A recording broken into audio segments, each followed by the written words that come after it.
Assalamualaikum warahmatullahi wabarakatuh. Salam sejahtera untuk semuanya. Mohon maaf, saya harus bicara lagi. Saya Kisyanto. Ini saya bicara atas nama saya selaku Sekretaris Jenderal Forum Komunikasi Kepala SMK Swasta Indonesia. Saya sekjennya FKK SMK Swasta Indonesia. Ini mengharuskan saya untuk berbicara lagi ya, karena dengar berita gembira sekaligus berita prihatin. Berita gembira karena di Jawa Timur ini aja untuk SMK ya, untuk SMK itu ya kurang lebih 2000 sekian, yang kisaran 2000 lah untuk yang diterima guru SMK swasta ini diterima sebagai P3K di sekolah negeri. Nah, saya bahagia dan teman-teman kepala sekolah insya Allah juga bahagia karena teman-temannya diangkat sebagai guru P3K. Bahagia karena mereka dijanjikan secara lahir ya, dijanjikan kesejahteraan. Mereka digaji layaknya pegawai negeri. Ini satu sisi senang, bahagia sekali karena sekolah swasta belum bisa memenuhi semacam itu. Ya memang pernah ada yang bilang, loh salahnya sendiri sekolah swasta enggak menggaji guru yang layak. Kalau swasta ini dipaksa untuk menggaji guru yang layak, bisa. Tapi nanti bebannya kembali lagi pada masyarakat. Swasta ini untuk menggaji dan lain sebagainya itu yang lebih banyak memang uang dari masyarakat. Karena bos, kalau Jawa Timur ada BPUP belum cukup untuk itu. Sehingga kembali lagi, sekali lagi bahagia satu sisi prihatin karena sekian banyak guru di SMK swasta harus meninggalkan tempat kerjanya dan pindah ke sekolah negeri. Perlu diketahui pengambil kebijakan ya, perlu diketahui bahwa mereka menjadi guru di sekolah swasta itu tidak langsung jadi begitu. Yang begitu tes memang nilainya bagus-bagus. Kenapa? Ya karena mereka sudah belajar banyak di sekolah swasta ini. Sudah belajar banyak. Begitu mereka lulus dan jadi guru swasta ini, mereka belajarnya di sekolah-sekolah ini. Nah begitu jadi ya, kalau boleh dikatakan jadi, kemudian diambil. Ini pembajakan. Negara, pemerintah membajak guru swasta. Nggak etis. Sekali lagi nggak etis. Di perusahaan-perusahaan itu kalau ada pembajakan bisa dituntut itu. Dan ini kalau mau bisa dituntut juga. Kenapa begitu? Guru-guru yang sekarang direkrut untuk masuk di P3K itu masih punya ikatan kontrak dengan sekolah masing-masing. Hampir rata-rata sekolah itu melakukan kontrak kerja itu 1 tahun sekali. Ya ada yang 2 tahun sekali, ada yang 4 tahun sekali, biasanya awal-awal 1 tahun sekali. Artinya mereka masih terikat kontrak dengan sekolah di mana mereka mengajar. Nah ini kalau dituntut bisa, tapi kan ya gimana masa di dunia pendidikan tuntut menuntut, nggak pantas, nggak etis, nggak pantas. Makanya saya yang tahun lalu itu sudah ngomong. Mestinya kalau dilakukan semacam ini, ya harusnya ada. Kalau dulu istilahnya surat keterangan lolos butuh, artinya sekolah mengizinkan yang bersangkutan untuk mengikuti tes. Nah ketika ada guru yang sudah mengikuti tes, sekolah kan bisa siap-siap untuk mencari penggantinya. Ini tidak mudah juga untuk mencari pengganti, itu tidak mudah juga. Karena hampir rata-rata keluaran perguruan tinggi, LPTK khususnya, itu belum siap jadi guru. Tapi kalau tahu jauh sebelumnya, ini sekolah tidak gopo. Ya memang sebuah resiko ya. Karena bagaimanapun juga kembali lagi bahwa swasta belum bisa memberikan kesejahteraan seperti guru-guru ASN atau guru-guru yang P3 ini. Tapi kalau sekolah tahu, sekolah bisa mempersiapkan diri. Hingga ketika mereka sudah minta izin lolos butuh, sekolah bisa mencari pengganti. Kalau gini di tengah tahun pelajaran, tengah tahun pelajaran. Lah nanti yang rugi siapa? Ya anak didik kita semuanya. Warga negara kita semuanya yang rugi. Katanya pemerintah menjamin bahwa setiap warga negara berhak mendapatkan pendidikan yang layak. Nah kalau guru ditinggal gurunya, ada yang satu sekolah itu 13 guru. Ada yang 9, ada yang 5, ada yang 4, dan lain sebagainya. Yang hampir kalau di rata-rata itu, kalau data yang saya kumpulkan di Jawa Timur aja, kisaran antara 40 sampai 80 tiap sekolah. Kalau di rata-rata ya kurang lebih 2000 sekian itu guru yang diterima di P3. Nah ini bagaimana? Kalau diteruskan begini terus bagaimana? Ingat, kita kan nggak boleh lupa sejarah. Mampukah negara ini untuk melayani kebutuhan pendidikan ini tanpa swasta? Nggak mampu.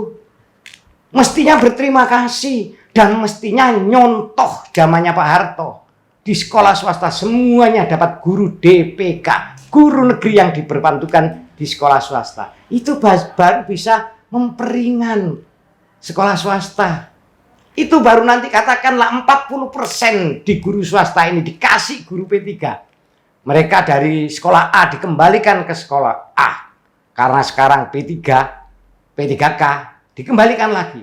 Ini nanti yang belum P3K, sekolah bener-bener murni guru sekolah, dari jatahnya untuk gaji guru yang di cover oleh P3K ini bisa dipakai untuk meningkatkan kesejahteraan guru-guru yang bukan P3K. Sehingga ya kembali lagi, jangan hanya dihibur dengan terpujilah. Itu hanya hiburan-hiburan semu. Guru hebat itu hanya hibur-hiburan semu. Guru sama, guru juga manusia. Guru juga punya kebutuhan hidup.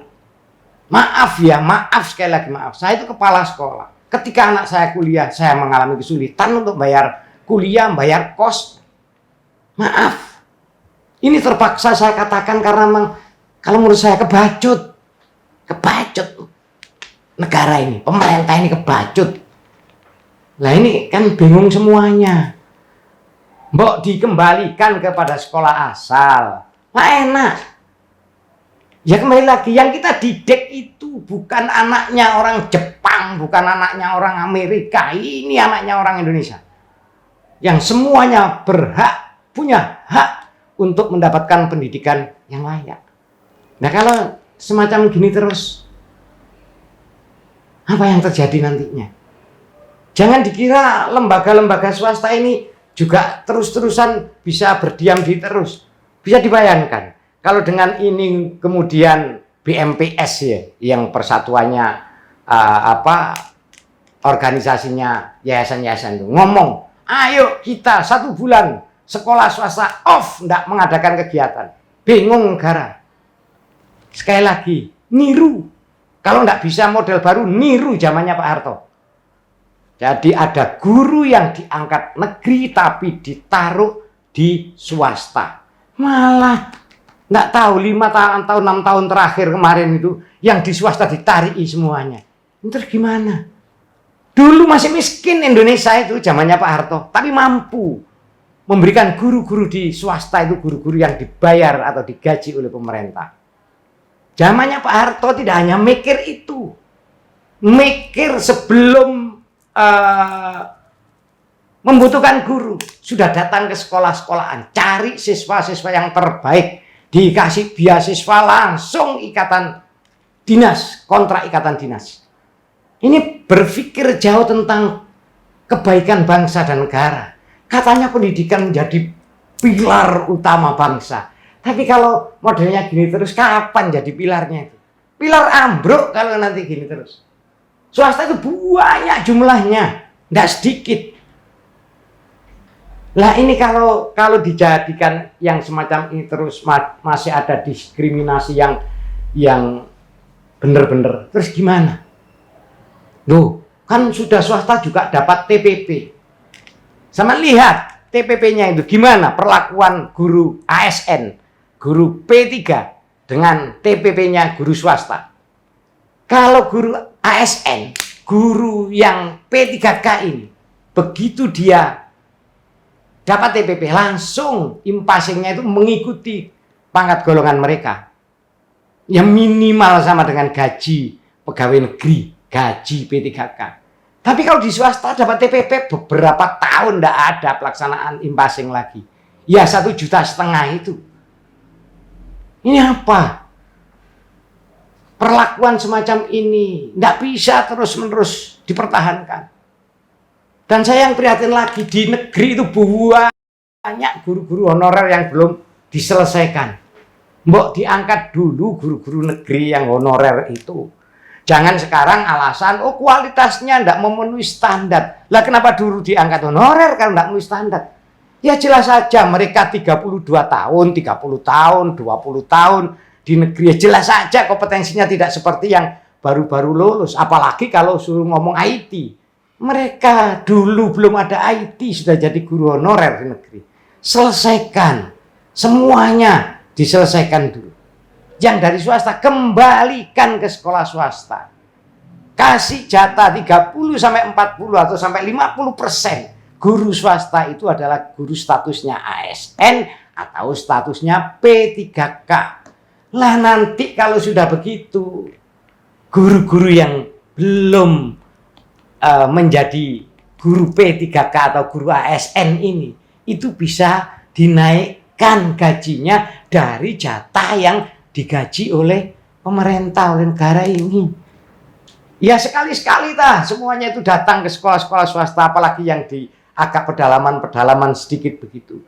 Gajinya 250.000, 300.000, ada yang 150.000 dan digaji yen. Yen siswa wis membayar, yen BPOPP sudah cair, yen bos sudah cair. Ingat, ketika negara ini belum punya kemampuan, ketika negara ini belum bisa memberikan pendidikan kepada seluruh warga negaranya, swasta didorong. Swasta baik itu taman siswa, kemudian yang lama itu Muhammadiyah, Nahdlatul Ulama, kemudian PGRI, dan lain-lain. Itu didorong habis-habisan untuk ikut mencerdaskan kehidupan bangsa. Urunan mereka dulu itu urunan. Untuk membiayai pendidikan itu dulu urunan. Gotong royong untuk mewujudkan pendidikan. Tapi jangan sekarang negara sudah punya kemampuan, kemudian semuanya itu dilupakan. Semuanya itu ditinggal begitu saja. Saya katakan kalau bahasa agama saya ini zalim. Begitu comot-comot. Enggak bener prosesnya, enggak bener. Dan ini secara pribadi saya selaku sekretaris jenderal FKK SMK Swasta Indonesia pernah diundang dan saya sampaikan memang bahwa swasta ini prihatin khususnya untuk guru-guru yang diambil di P3K. Katanya di sana melaksanakan usulan provinsi, saya sampaikan ke provinsi. Tapi tetap usulan itu hanya sekolah negeri aja. Apa swasta ini bukan termasuk naungannya? Apa swasta ini dibiarkan begini saja? Ya mestinya dari provinsi mengusulkan, kalau toh kuotanya katakan itu 1.000, ya mungkin yang 300 untuk guru P3K, SMK swasta atau SMA swasta atau SMP swasta dan lain sebagainya. Jangan semuanya seperti ini. Sekali lagi, kita bisa, swasta bisa kalau melakukan hal-hal. Tapi kan tidak etis. Misalnya mogok itu tidak etis. Masa pendidikan mogok? Tapi bisa sebetulnya itu dilakukan semuanya. Makanya saya tempo hari usul bahwa TPP swasta hendaknya langsung secara otomatis. Katakan guru itu sudah ngajar 10 tahun. Dia dapat TPP. Mestinya langsung itu bisa secara otomatis dilakukan impasing. Biar mereka juga merasakan seperti saudara-saudaranya di negeri. Masa negeri langsung swasta? Nggak jelas. Nggak jelas. Ini apa ya? Ya perlakuan yang tidak adil. Tidak adil sama sekali, tidak adil. Memang kita tidak minta sama seperti negeri full gurunya, enggak. Tapi minimal dipikirkan. Ya jangan asal comot. Syukur momen ini bisa mereka dikembalikan ke sekolah swasta lagi. Ke sekolah asalnya mereka mengajar. Sehingga mereka mendapatkan gaji yang layak. Gaji yang layak, gajinya guru itu ya. Ya mohon maaf. UMK di Surabaya, Sidoarjo, Gresik, Pasuruan, dan Kabupaten Mojokerto itu ya. Itu 4,4 gajinya guru, ya sekolahan bagus itu paling 2,4, itu sekolahan yang besar bagus. Tapi ada segala sesuatu, ada SDM menurun, guru yang salah. Kemudian kualitas ini yang mau kerja menurun, guru yang salah. Guru manusia, guru juga punya kebutuhan hidup sama seperti bapak-bapak pejabat. Sama, meskipun tidak nuntut sama seperti itu, tidak mungkin seperti itu. Tapi juga butuh anaknya bisa sekolah, anaknya bisa kuliah. Enggak ada anaknya guru kuliah kedokteran. Kuliahnya anak guru itu ya, sing akeh ono iki PGRI. Ya sekolah-sekolah swasta lah. Kalau tidak gitu paling ya UNESA. Kenapa? Tidak mampu guru menyekolahkan yang biayanya besar-besar. Padahal mereka diminta fokus, diminta mengembangkan diri, diminta dituntut untuk terus belajar dan belajar. Nggak nutut utaknya, karena mikiri kebutuhan di rumahnya nggak cukup. Mari kita sama-sama lah, semuanya untuk bisa memahami ini. Kembali lagi, kalau ngomong pendidikan, ngomong itu guru, contohlah zamannya Pak Harto, sekolah swasta dikasih guru negeri, digaji, namanya guru DPK, dosen DPK, dan lain sebagainya. Dan itu mapping tenaga kerjanya, mapping gurunya jelas.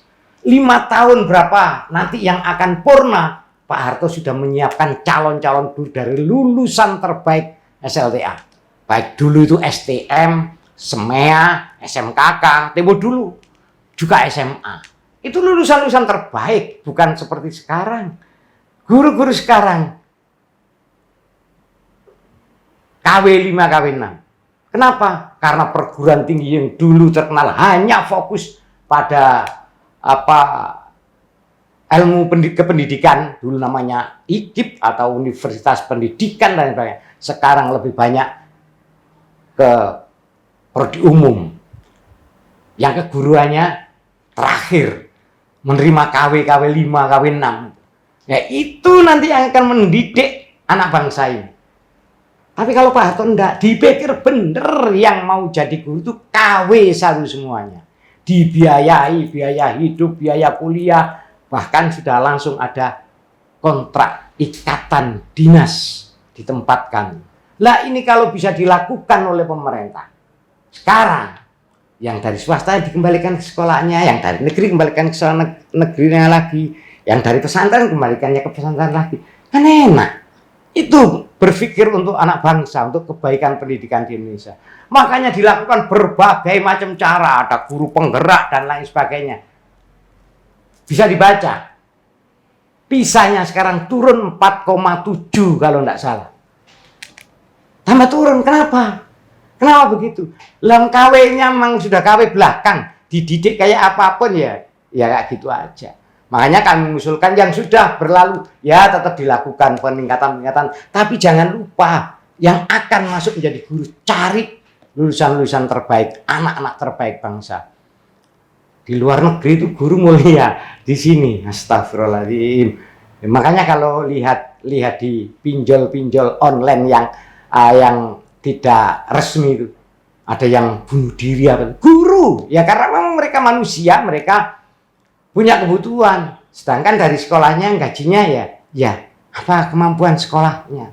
Saya kok berpikir kayaknya itu pemerintah itu menjadikan sekolah negeri dengan sekolah swasta rival gitu. Kayaknya kok gitu. Loh, terus kita itu siapa sih? Sekolah swasta itu siapa? Balik lagi apa lupa sejarah. Makanya ketika awal tahun pelajaran mesti rame dengan adanya zonasi ini. Karena apa? Kualitas sekolah tidak merata. Nah, kita kan latah. yang ditiru misalnya di Korea.